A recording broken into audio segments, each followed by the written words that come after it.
नमस्कार, कौन बनेगा मुख्यमंत्री में आपका स्वागत है। 1 नवंबर को शिवहर जिले में और यहां की एकमात्र सीट पर वोट डाला जाना है। हम आपको बता दें, कहने को ये बिहार का सबसे छोटा जिला है, लिहाजा आप सोचेंगे कि साहब यहां पर तो विकास की गंगा बहनी चाहिए, मगर ऐसा बिल्कुल नहीं है। यहां पर सड़क की हालत जर्जर है, यहां एक भी डिग्री कॉलेज नहीं है, यानी कि समस्याओं का मानो अंबार बना हुआ है।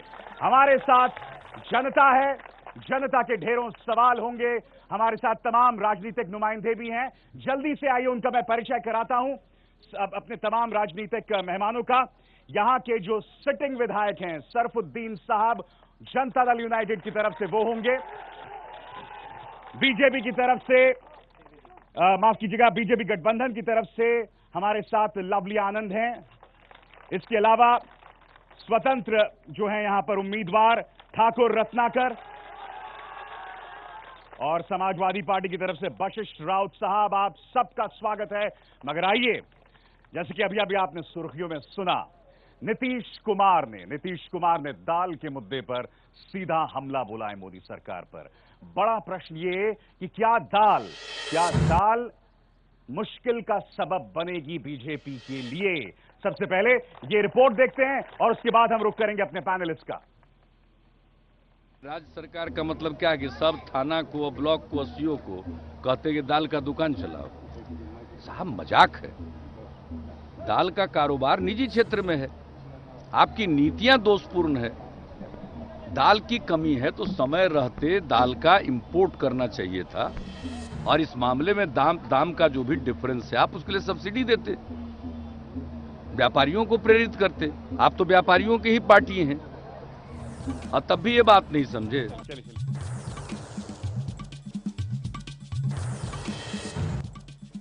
तो बड़ा हमला एक तरह से नीतीश कुमार का।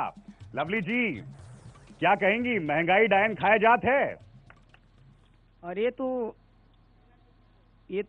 पहले तो रह चुके हैं, कृषि मंत्री भी रह चुके हैं नीतीश जी, और बिहार में जैसा कुछ चल रहा है तो खुद जाने बिहार में क्यों महंगाई है। सीधा हमला कह रहे हैं कि केंद्र सरकार की दोषपूर्ण नीतियों के चलते ऐसा चल रहा है, और दाल को एक बड़ा सियासी मुद्दा बिहार के चुनाव में बनाया जा रहा है। ये तो ऐसे ही अभी मुद्दा निकालेंगे। देख रहे हैं कि नरेंद्र मोदी जी का जितना ज्यादा नाम हो रहा है, इतना ज्यादा विकास का काम हो रहा है, इतनी ज्यादा लोकप्रियता मिल रही है, तो कभी डीएनए में बाल, और कभी बाल कटवाते हैं, नाखून कटवाते हैं, कभी कुछ करवाते हैं, तो इस तरह से वो किसी न किसी तरह। तो इनके हिसाब से दाल मुद्दा ही नहीं है, दाल मुद्दा ही नहीं है।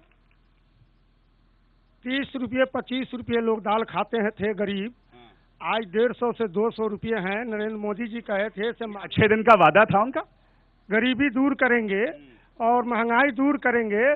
तो प्याज हम लोग 80 रुपये तक खाए हैं, और दाल 150 से 200 रुपये तक खाए हैं, तो यही महंगाई दूर हो गया है। महंगाई दूर हो गई है। क्या दाल बड़ा मुद्दा बनने वाली है ठाकुर रत्नाकर? जी, महंगाई हमेशा बड़ा मुद्दा रहा है लोगों के बीच, और अगर महंगी दाल हुई है तो अवश्य रूप से ये एक कंसर्न का मैटर है। मोदी सरकार के लिए चिंता का सबब है दाल के बढ़ते दाम।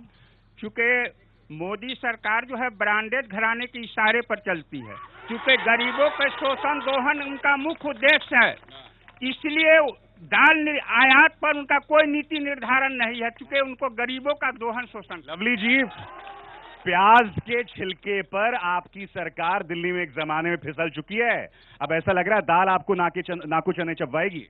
देखिए, ये तो सही बात है कि अगर महंगाई होता है तो उसमें सब होता है, लेकिन उसमें कारण तो पता लगाना चाहिए कि किसकी उपज क्या है, आयात क्या है, निर्यात क्या है, सब कुछ को देख। वही तो कह रहे हैं नीतीश जी कि इंपोर्ट नहीं किया समय रहते। नीतीश ने तो सीधा हमला बोला है मोदी सरकार पर। तो वो तो अभी देख रहे हैं ना, जमीन खिसक रहा है तो इसी तरह से मुद्दा निकालेंगे। लेकिन हम जमीन खिसक रहा है जी, जमीन खिसक रहा है, मुद्दे नहीं है आपके पास कुछ। बीजेपी कॉर्पोरेट घराने के पार्टी है, और गरीब महागठबंधन के साथ है, तो 150-200 रुपये गरीब तो दाल खा ही नहीं सकता है। ये तो कॉर्पोरेट घराना ही अमीरे लोग खा सकते हैं, इसलिए महंगाई तो करेंगे ही। महंगाई, सवाल ये जो कॉर्पोरेट घराने का जो एक तरह से हमला रहता है अक्सर, क्या जनता इसे स्वीकार करती है? देखिए, ये तो कमोबेश एक ऐसी चीज है जो आज दाल का दाम बढ़ा है, कल कम हो जाएगा। मैं समझता हूँ कि ये करंट मुद्दा है, लेकिन इससे कोई सरकारें बन जाएं और बदल जाएं ऐसा नहीं। ये नहीं मानते आप आपको लगता है सरकारें बदल जाएंगी? जी ना, ये जो 14 में चुनाव लड़े जुमलों के आधार पर, जिससे यहाँ की जनता ठगी गई, इस बार इनको जुमलों को लोग समझ रहा है, इसलिए कभी भी इनकी सरकार नहीं बनने जा रही। चलिए अब हम बात करते हैं स्थानीय मुद्दों की, और स्थानीय जनता को हम शामिल करना चाहेंगे। हम आपको बता दें, इस वक्त आपके टेलीविजन सेट्स पर जो हमने इस शहर में, शिवहर शहर में जो सर्वे किया है, उसके नतीजे लगातार चल रहे हैं, जो आप अपने इस वक्त टेलीविजन सेट्स पर देख रहे होंगे। चलिए सवालों का रुख करते हैं, और पहला सवाल बोलिए। सबसे बड़ा मुद्दा यहाँ पर जो है वो स्वास्थ्य का मुद्दा है। जो किसी भी आदमी, अगर हमारा गांव मथुरापुर है, हनुमान नगर से मैं आता हूँ, वहाँ से ताल्लुक रखता हूँ, कोई भी आदमी आए तो उसको स्वास्थ्य यहाँ पे मिलता नहीं। अस्पताल है यहाँ कोई? अस्पताल है, लेकिन वहाँ पे जरूरी सुविधाएं एक भी नहीं है मौजूद। बताइए साहब, सरफुद्दीन साहब, 10 साल से आपकी सरकार, आप हुजूर विधायक, यहाँ के प्रतिभावान विधायक, क्या कमाल किया आपने? आप हॉस्पिटल में दवा भी मिलते हैं और नाश्ता और खाना भी मिलते हैं, और नीतीश जी जो विकास किए हैं हर दिल में है। ये दिल में तो है, मगर जमीन पर है कि नहीं? ये तो कहते हैं अस्पताल में कोई प्रॉब्लम नहीं है, कह रहे हैं। यहाँ अस्पताल है ही नहीं, चालू हुआ ही नहीं है, लोगों को उसमें पैसा मिलता ही नहीं है, हॉस्पिटल चालू नहीं है, डिग्री कॉलेज है नहीं पढ़ाई के लिए। डिग्री कॉलेज, अच्छा मुझे ये समझाइए, यहाँ डिग्री कॉलेज क्यों नहीं है? शिवहर में इतना छोटा जिला है, कोई प्रॉब्लम ही नहीं होनी चाहिए थी। डिग्री कॉलेज हम लोग जमीन तलाश रहे हैं। शिवहर आजादी से अब तक 67 साल बीत गए, 67 साल बीत गए।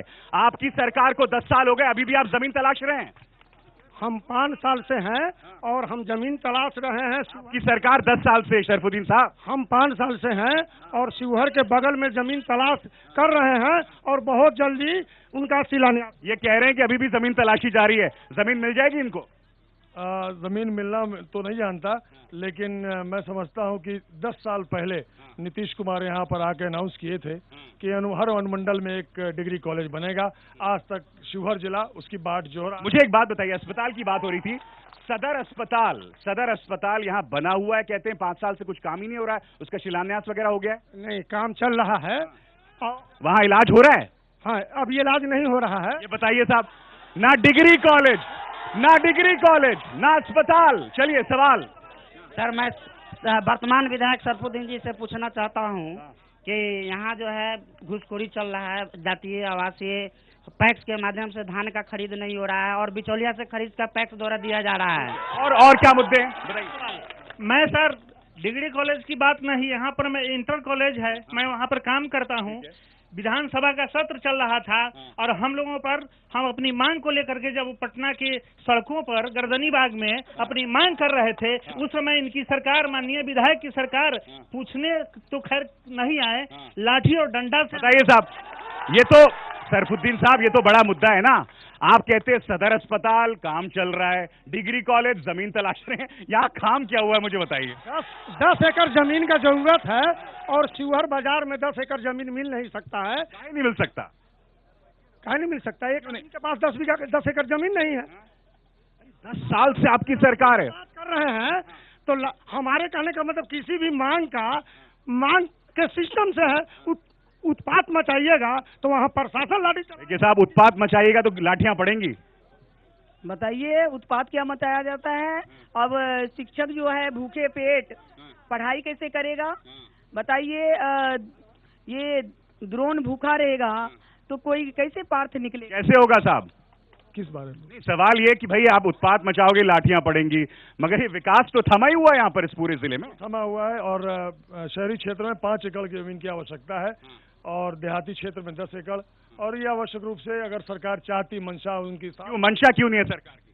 सरकार जो हमारे विधायक, जो पूर्व विधायक अजीत कुमार झा जी और रघुनाथ झा जी यहाँ के सारे विकास किए, चाहे हॉस्पिटल के मद में हो, चाहे आपको नवोदय विद्यालय हो, पुल पुलिया हो, जो भी विकास किए, लेकिन उनके जाने के बाद जो अस्पताल बनकर तैयार है, लेकिन सरफुद्दीन साहब और बीजेपी दोनों जवाबदेह है कि जवाब देनी है। चलिए और भी लोगों से सवाल करते हैं, और भी लोगों से। जी बोलिए, आराम। मेरा सवाल एनडीए के नेतृत्व से है कि नोएडा के दादरी में भोजन के आधार पर किसी मुसलमान भाई की हत्या कर दी जाती है और प्रधानमंत्री उस पर मौन रहते हैं, आखिर उनका मौन कब टूटेगा? सवाल ये मेरा जो इसका जो सवाल कुछ और है। प्रधानमंत्री की खामोशी एक अलग मुद्दा है, उन्होंने कहा था, उस पर बयान दिया था, मगर दिक्कत यह है इस मुद्दे को लेकर आपके जो पार्टी के नेता है यहां से एक चुनावी मुद्दा बनाने की कोशिश कर रहे थे, ध्रुवीकरण करने की कोशिश कर रहे थे। क्या ये सही है? बिल्कुल सही नहीं है। हमारे प्रधानमंत्री जी जो है नरेंद्र भाई मोदी जी और हमारे ये जो राष्ट्रीय नेता है जीतन राम मांझी जी, ये लोग सभी लोग चिंतित हैं। हमेशा कोई भी मुद्दा हो, चाहे विकास का मुद्दा हो, चाहे कोई बात हो, तो ये लोग चिंतित रहते हैं। और कोई मगर ध्रुवीकरण करना, बिहार के चुनाव में कभी दंगे नहीं होते, बिहार का इतिहास नहीं है बहुत ज्यादा यहाँ पर सांप्रदायिक दंगों का, मगर इस तरह से मुद्दों को भुनाना क्या जायज है? गिरिराज सिंह जिस तरह से इस मुद्दे को उठाते हैं, क्या ये जायज है? कभी कोई मुद्दा को नहीं उठाया गया है। और बाकी सरकार में आप देखिए, इससे पहले भी कांग्रेस के समय में कितना दंगा हुआ है और यहाँ पर दंगा नहीं होता। ये कहते हैं कि नहीं साहब मुद्दा नहीं उठाया, जिस तरह से इस मुद्दे को उठाया जा रहा है, क्या ये सही है? इनका मेन मुद्दा वही है। जैसे आज भाजपा पहले बहुमत में नहीं थी, आज बहुमत में है। आज राम मंदिर का कोई चर्चा नहीं है। आज राम मंदिर बनाना चाहिए, तो आज राम मंदिर नहीं बनाएंगे, चुनाव मुद्दा रखेंगे तो राम मंदिर। और भी सवाल? जी बोलिए। सर मेरा सवाल मैडम जी से और विधायक जी से है, दोनों से है, क्योंकि विधायक जी हमारे विधानसभा में मुंह नहीं खोलते। सवाल पे आइए। और मैडम जी चुनाव के समय यहाँ आती है। शिवहर का विकास सिर्फ रघुनाथ झा जी ने किया है और हम लोगों को अजीत कुमार झा चाहिए सिर्फ और सिर्फ। यानी कि विकास हुआ है वो इतिहास में हुआ है। आप जो है होती हैं चुनाव के मौसम पे तशरीफ लाती हैं, हाँ, तो ये क्या है? देखिए, आप लोग शांत रहिए। चुनाव के समय में मैं नहीं आती हूँ, आप तमाम लोग जानते हैं। यहाँ से 10 साल से आनंद मोहन जी जेल के शिक्षों में कैद हैं साजिश के तहत।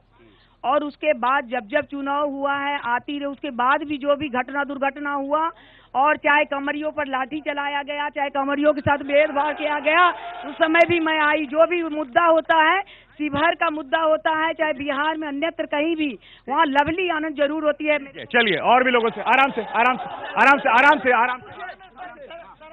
मैं एनडीए गठबंधन से मेरा सवाल है कि 68% दागी उम्मीदवार उतार कर किस तरीके से नरेंद्र मोदी यहाँ पर अपराध मुक्त बिहार बनाने का, बताइए। हमला जंगल राज को लेकर आप पर है, मगर इनके भी जितने उम्मीदवार उतर रहे हैं उन पर सवाल है। लालू जी से हम लोग गठबंधन कर लिए हैं तो जंगल राज हो गया है। अब भाजपा के ऑफिस में उनका एनडीए गठबंधन प्रेस कॉन्फ्रेंस करके कहते हैं सम्मानीय मुख्यमंत्री का छाती का बाती तोड़ देंगे, तो क्या ये मंगल राज? अब बताइए साहब, मतलब बड़े बड़े अरुण कुमार जैसे नेता अगर इस तरह के बयान देंगे, और जैसे वो कह रहे हैं 68% उम्मीदवारों की इतिहास जो है वो शक के दायरे में। देखिए, अरुण जी एक सुलझे हुए नेता हैं और अरुण जी कुछ ऐसा नहीं कि उनकी बात को तोड़ मरोड़ करके जरूर किया गया है। साहब बिल्कुल नहीं किया गया है, उनके शब्द थे छाती तोड़ देंगे, कहा तोड़ मरोड़। एक मिनट, कहने का शैली अलग था, उसको तोड़ा मोड़ा गया। उसका कहने का मतलब है कि किसी को कोई प्रताड़ित नहीं कर सकता है, किसी के घर में जा करके उस तरह से नहीं किया जा सकता है। अपमान, आप मिसअंडरस्टैंड कर दिए साहब, कंफ्यूज हो गए आप। क्या ये कह रहे नहीं कहा उन्होंने ऐसा? आप लोग भी सुने होइएगा, कहा है कि नहीं कहा होगा, सारा जनता सुना है। और सवाल आराम से आराम से आराम से। क्या कर रहे हैं आराम से क्या कर रहे हैं? विधायक जी से मेरा एक स्थानीय सवाल है कि 1.5 साल से सुंदरपुर में एक पुल बन रही है और 1.5 साल में 2 पाया भी उसका नहीं हला है ठीक से। इसका क्या कहना चाहेंगे विधायक? कौन सा पुल बन रहा है? सुंदरपुर में बगल में एक पुल बन रही है, 2 साल। त्योहार का पुल। ठीक है, लड़ाई मत कीजिए। हाँ बोलिए सब।